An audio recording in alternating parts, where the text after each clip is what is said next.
ওরে ওরে আরে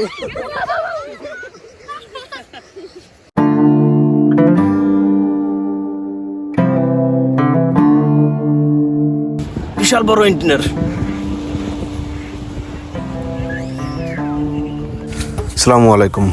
এখন বাজে ভোর 6টা আর আমি আজকে বের হয়ে যাচ্ছি চর কুকরি মুকরি ও তারুয়ার উদ্দেশ্যে।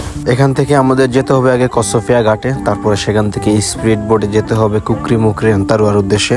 শীতের সকালটা আসলে অনেক সুন্দর হয়, যারা গ্রামে আছে তারা এই বিষয়টা অনুভব করতে পারবে। বাসা থেকে বের হয়ে এখন যাচ্ছি লালমোহন থেকে ভাইয়ার ফ্যামিলি আরও একটা ভাইয়ার ফ্যামিলি সহ আমরা যাব কসফিয়ার উদ্দেশ্যে। সেখান থেকে আমরা স্পিড বোটে চলে যাব কুকরি মুকরি, তারপরে সেখান থেকে যাব চর তারুয়া। আপনাদেরকে দেখানোর চেষ্টা করব আমরা আজকে ট্যুরে কী কী দেখেছি এবং কি করেছি। কসফিয়া ঘাটে এসে একটা স্পিড বোট সারাদিনের জন্য রিজার্ভ করে নিলাম।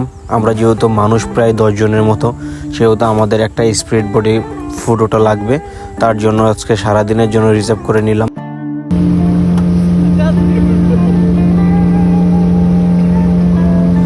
চর কুকরি মুকরি যাওয়ার পথে কিন্তু এসব সুন্দর সুন্দর দৃশ্যগুলো পড়বে, আসলে এগুলো দেখতে খুবই সুন্দর। দেন আমরা চলে আসছি চর কুকরি মুকরি। এটাই হচ্ছে চর কুকরি মুকরি। আসলে এখান থেকে সৌন্দর্য হচ্ছে চর তারুয়া। সো কেউ যদি যান সেও তো সবাই ট্রাই করবেন প্রথমে তারুয়া যাওয়ার জন্য, কারণ চর কুকরি মুকরিতে জঙ্গল ছাড়াও এরকম কোনো একটা কিছু নেই। This is family tour and সাথে আছে মহিলা মানুষ, বাচ্চা কাচ্চা, আর আমি হচ্ছে হেগো সাসা। আমাদের চর কুকরি মুকরি ঘোরা শেষ, এখন চলে যাব চর তারুয়ার উদ্দেশ্যে। মাঝ নদীতে আসার পর আমাদের বোটটি হঠাৎ একটি চরের ভিতরে আটকে গেছে। দেন আমরা দেখতে দেখতে চলে আসছি চর তারুয়া। এই যে সামনে দেখা যাচ্ছে যেটা, এটাই হচ্ছে চর তারুয়া। এই যে দেখি এলাম না, সব গর্তের ভিতরে মানে অর্ধেক ঢুকে থাকে, কোন একটু আলাপ পাইলেই গো। একটা গর্ত খুঁজবো, দেখি যে গর্তের ভিতরে পাই কিনা। এমন একটা দেখে ঢুকবো। আসো,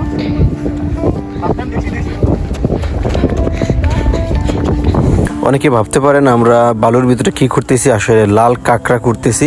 লাল কাঁকড়াগুলো ধরা কিন্তু অনেকটাই অসম্ভব।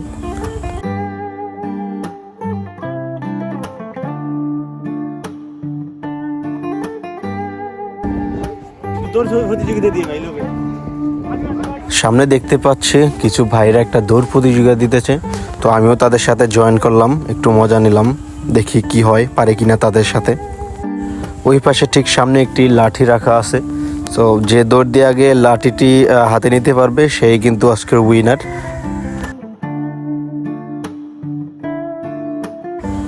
অবশেষে আমি উইন হইলাম।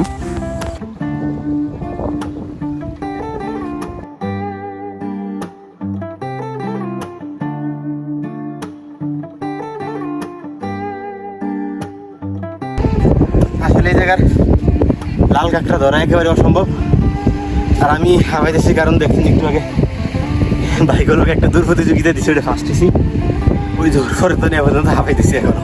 ওই দাও পিছিয়ে দাও, সব লাল লাল কাঁকড়া দিবে, হিউজ পরিমাণ কাঁকড়া হতো, বা ক্যামেরা একটু কম দেখা যায় কিন্তু অনেক কাছে গেলে আর নাই, সব গর্তের ভিতরে ঢুকে যায়। আর গর্ত অনেক ঘুরছি কিন্তু পাওয়া সম্ভব না। জুম করে দেখাও, একটু জুম করে দেখাও, একদম সুন্দর। শেষে কোনোভাবে না ধরতে পারে আর ট্রাই করলাম যে একটা লাকড়ি পাইছি হাতে, যে এটা মাইরা যদি কোনো একটা গায়ে পড়ে তাহলে সেটাকে ধরবো, কিন্তু এটাতেও লস, এটাতেও হলো না।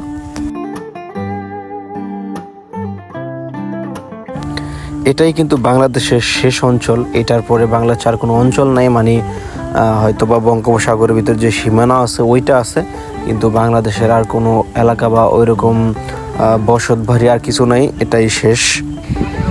অবশেষে একটা পাইছি জীবিত।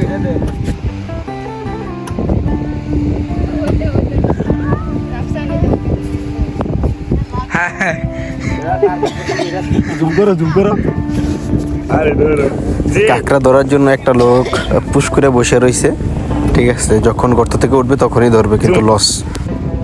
জীবিত একটা সমান দেখি, কামড় দিলে কিন্তু আমরা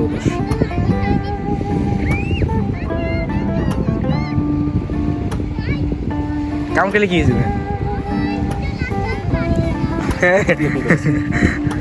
সুবং বসে বললে আমি আমরা রেডি রেখো, ঠিক আছে?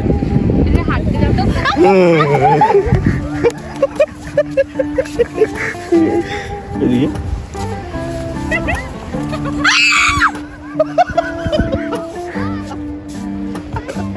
সব ব্লক হয়ে গেছে। কাঁকড়া ধরার জন্য তো কিন্তু সবাই দৌড়ায়, কিন্তু আসলে কাঁকড়া দেখতে গেলে ধরেন আমি ধরাই দিই হাতে। চাষ নাই অথচ কিন্তু ধরার জন্য কিন্তু সবাই দৌড়াইছে, এখন আর কেউ পারবো না। এরপরে ছেড়ে দিয়ে দিল যন্ত্রটা দেখতে পাচ্ছেন আপনারা, বিশাল বড় এন্টিনার। ড্রেস চেঞ্জ করার জন্য এখন চলে যাচ্ছি গহীন জঙ্গলে, কিছু করার নাই, মহিলা তো লগে।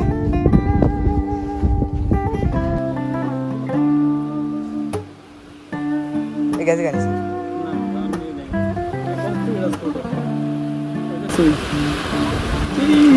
ওরে ওরে আরে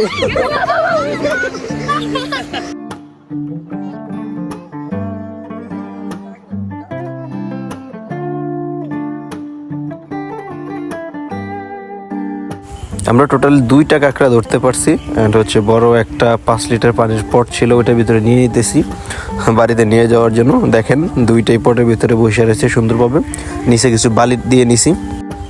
সো ধন্যবাদ সবাইকে আজকে ভিডিওটা দেখার জন্য। আজকের ভিডিওটা এই পর্যন্তই, এমনিতে ভিডিওটা অনেক লং হয়ে গেছে।